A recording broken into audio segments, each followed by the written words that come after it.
In this video, I will discuss where you can go hunt for caribou in Alaska. If this is your first time and you're having issue finding where to go find caribou, or what area of Alaska to go hunt the caribous. The area is called Eureka, Alaska, and it's on the Oakland Highway. You want to take the Oakland Highway, and in this unit, this is Unit 13, Game Management Unit 13. You do have to have a permit for this caribou hunt, and this happens during around November, where you can draw for the tag. There's always a 95% chance you'll get it, so don't worry. Most likely, if you draw for the tag or you put in for the tag, chances are you will get that tag. It's RC 556 or something like that, and it's one per household. So once you get that tag, you can go hunt in Eureka. We call it Eureka Unit 13.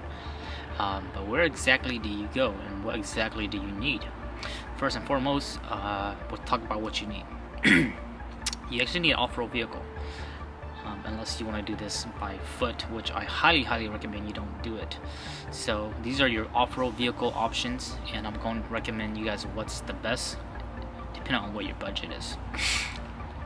You can use ATVs, which is four-wheelers, ATV, or you can use side-by-side, or you can use Argo, which I don't recommend. It's too slow, it's too rocky for the terrain.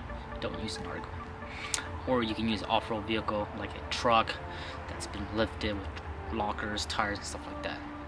I'm going to explain each different vehicle and what's the pros and cons of it. And we'll start off with ATVs. ATVs are really nice because they're really small and light. You can get around most places. If you get stuck, you can just push yourself out, or take two people to push yourself out. The thing about ATV is that they're really space limited, and you can't pack too much stuff, and also you're really limited. If you do kill a caribou, you might not be able to pack the whole caribou, and you might have to do multiple trips. That's the downfall of it, but it is really good on ATVs. Another downfall by ATV is that your whole body is not covered or is not protected, so most of the time, or sometime in Eureka, the weather can get pretty shitty. The weather can get pretty bad, meaning it might rain, it might be cold, you might be chilly, so you have to layer up. My first time in Eureka, I had an ATV, and it was horrible because it was pouring rain and it was just chilly, soaking wet. The next option is a side-by-side UTV, and they're similar like ATV, but they are usually enclosed, or you can modify so it's enclosed, and it's almost like driving a car. You do have the options to carry more stuff and more luggage, and it is easier to haul your stuff. The downfall about side-by-side is that they are slightly on the heavy side, so if you do get stuck, you got to make sure you have another machine to pull you out, or to anchor it onto to pull yourself out. The other option is an off-road vehicle, and it's pretty self-explanatory. Off-road vehicle can get you pretty much there. Downfall about that is that you have to downfall about that is if you do get stuck, you got to make sure you have somebody else with you, and most likely an ATV is not going to be able to pull as a full-size vehicle, so usually you need a full-size vehicle with you. Okay, so those are your options. And also you do need your guns and stuff like that, and all your camping equipment. So let's talk about the location. The location is in Eureka. The best way to describe it is I'll go ahead and put a map of the location of the pullout. So once you go to Eureka, you're going to pass the Eureka Lodge House, which is like a lodge slash gas station. You can either gas up there, which I highly recommend you do, because that's the last spot. So once you get to that spot, the gas station, the Eureka Lodge, you want to drive another, like, I want to say another 2 to 3 miles north, and there's going to be a parking lot on the left hand side. It's a pretty big parking lot, you cannot miss it, but you might miss it though, and I'll show you guys the map of that lot. Best way to say that is during that section of the highway, there's some light poles that kind of come out from each side of the road. If you pass those light poles, once you pass that highway and there's no more light pole, you pretty much miss your turn. So track back and get on that turn. So that big parking lot, once you pull into that parking lot, you're gonna see a lot of vehicles, a lot of trailers, a lot of people, because everybody's at that spot during hunting season. We call that Eureka, the NuttyNu hunt. Once you get there, there's gonna be one trail, and that trail leads to multiple trails. So the best thing I could say to you guys is stay on the main trail. And to get to the caribous, it's really random. Caribous, they move all the time. They're not station animals.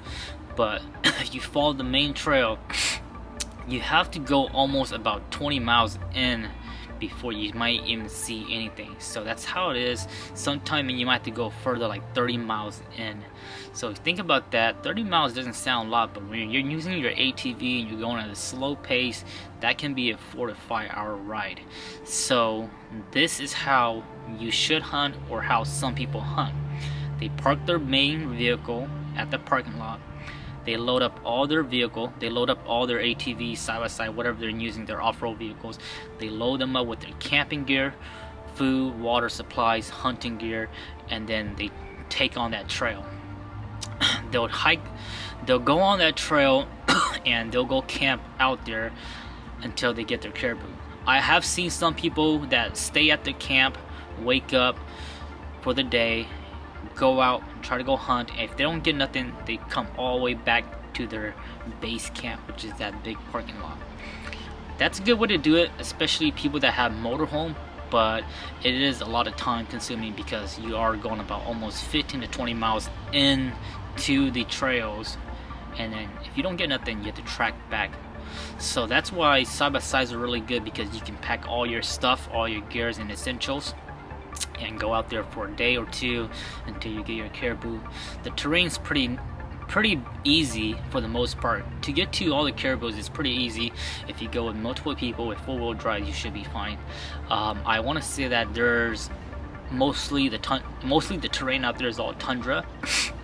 So with tundra, there's not a lot of big trees around. So if you do get stuck in some kind of pothole or mud hole, there's really no way to anchor yourself or get your winch anchor into any kind of tree nearby, because there isn't any. It's all tundra. That's why you gotta have somebody else to go with you, like another machine to go with you, so they can anchor. You can anchor to them. So for caribou hunting, that's the basic of it up in Eureka. I'll go ahead and put up the map, and that trail on Google Map, that trail that I'm talking about, it's called Old Man's Trail. And if you keep taking that trail, you kind of just go with the flow and just talk to a lot of people on that trail. If you do see people, most of the time you'll see a lot of hunters during the hunting season. And you will come up to this one mountain that everybody knows by the name of Monument Mountain. Once you get to Monument Mountain, that's a good point of reference to tell people where you're at. That you can say that I'm before Monument Mountain, or you can say I'm after Monument Mountain, which is down Monument Mountain. Now I want to advise you guys that Monument Mountain is a very, very steep mountain. So if you're afraid of steep hills, going downhill, going uphill, you might want to just watch yourself and watch other people go down first. But it is a very steep hill. I was very scared of it my first time experience when I first went there with my ATV, also hauling a meat trailer. It was completely scary coming back up. Going down is not that scary, but coming back up, you better not let your foot off that pedal. It's a pretty gnarly mountain, and it's fairly easy to get on, but it is just kind of sketchy because it's straight up incline, and you have to go full throttle on that hill. So be cautious, be careful, because if you do get stuck, you want to slowly roll back, and also watch where you're turning, because you do not want to go off the mountain and roll into the ditch or whatever you want to call it. It's very, very scary just to think of that. So that's the basic. So that's the basic of hunting in Eureka. A lot of people go there. Hope you guys find this helpful, and this is one of the most easiest place to find caribou, the NuttyNu hunt in caribou.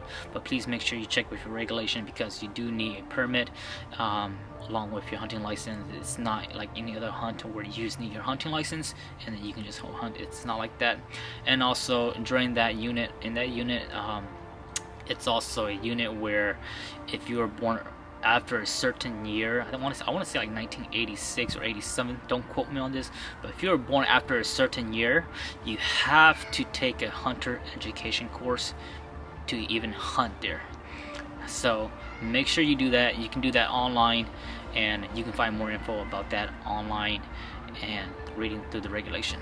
So hope you guys find this video helpful. That's hunting in Eureka for the first time for caribou, and hope you guys go out there, have fun, enjoy. It's a big place, it's a lot of open place. Be safe out there, watch out for each other, take care of each other. And if you guys enjoy these kind of videos, if you guys enjoy these kind of info video, please drop it in the comment section below. Subscribe if you're new, and I'll see you guys next time.